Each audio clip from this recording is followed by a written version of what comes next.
రాజ్యాంగము ఎవరు రాజకీయం కాదు కదా, నిద్రలో కూడా శాసనసభ్యులు అవుతామన్న ఆలోచన చెయ్యొద్దు అని ఆనాడు అక్రమ కేసులు పెట్టి ఎందరిని ఎంతమందిని జైళ్ళకు పంపించారు. ఇవాళ వాళ్ళే తన్నుకొని చేస్తున్నారు. ఒకరు కడుపులో కత్తులు పెట్టుకొని కౌగిలించుకుంటున్నారు.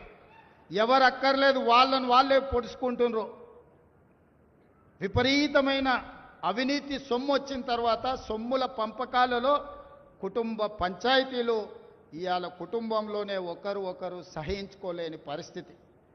ఒకరి మీద ఒకరు యాసిడ్ దాడులు చేసుకోవాలని ఒకరిని ఇంకొకరు నవ్వుతూనే కడుపులో కత్తులు పెట్టుకొని కౌగిలించుకునే పరిస్థితులు ఈ రాష్ట్రంలో దాపురించినాయి.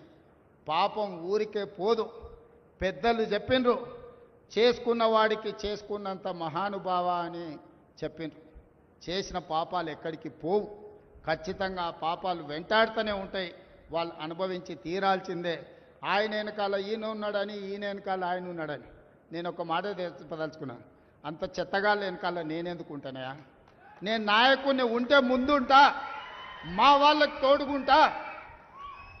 వాళ్ళ కుటుంబాలు వాళ్ళు కత్తులతో పొడుచుకొని హరీష్ రావు సంతోష్ రావు వెనకాల రేవంత్ రెడ్డి ఉన్నాడు అని ఒకరంటే, లేదు కల్వకుంట్ల కవిత గారు వెనకాల రేవంత్ రెడ్డి ఉన్నాడని. మీరంతా దిక్కుమాలలో అని తెలంగాణ ప్రజలు బండకేసి కొడితే మీ వెనకాల ఎవడన్నా బుద్ధున్నోడు ఉంటాడా? అన్నం తినవాడు ఎవడన్నా మీతోని ఉంటాడా? నేను ఉండేది పాలమూరు జిల్లా 4 కోట్ల తెలంగాణ ప్రజల వెనుక ఉంటా, తోడుంటా, వాళ్ళ కోసం పని చేస్తా. నాకంత సమయం లేదు ఇంత పనికిమాలతో కలిసి. లేకపోతే మీకు మీరే పంపకాలలో వచ్చిన పంచాయతీలు మీరే పొడుచుకుంటారు. మేము చూస్తే చాలు. జరుగుతున్న పరిణామాలు అందరికీ తెలుసు. దయచేసి మీ వివాదంలోకి మీ కుటుంబ పంచాయతీలనో మీ కుల పంచాయతీలనో మమ్మల్ని లాగకండి. మాకు ఎలాంటి ఆసక్తి లేదు. మిమ్మల్ని ఎప్పుడో ప్రజలు తిరస్కరించిండ్రు. మీరు కాలం చెల్లిన 1000 రూపాయల నోటు లాంటోళ్ళు.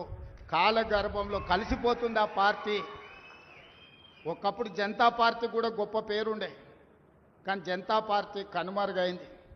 ఆ తర్వాత తెలుగుదేశం పార్టీ ఒక అద్భుతమైన పార్టీ, చాలామందికి అవకాశాలు కల్పించిన పార్టీ.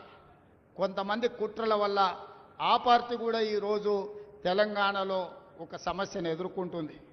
మరి ఇన్ని దుర్మార్గాలు చేసిన మీరు మాత్రం ఎట్లా మనుగడ సాధిస్తారు? ప్రకృతి అనేది ఉంటుంది, ఆ ప్రకృతి శిక్షిస్తుంది.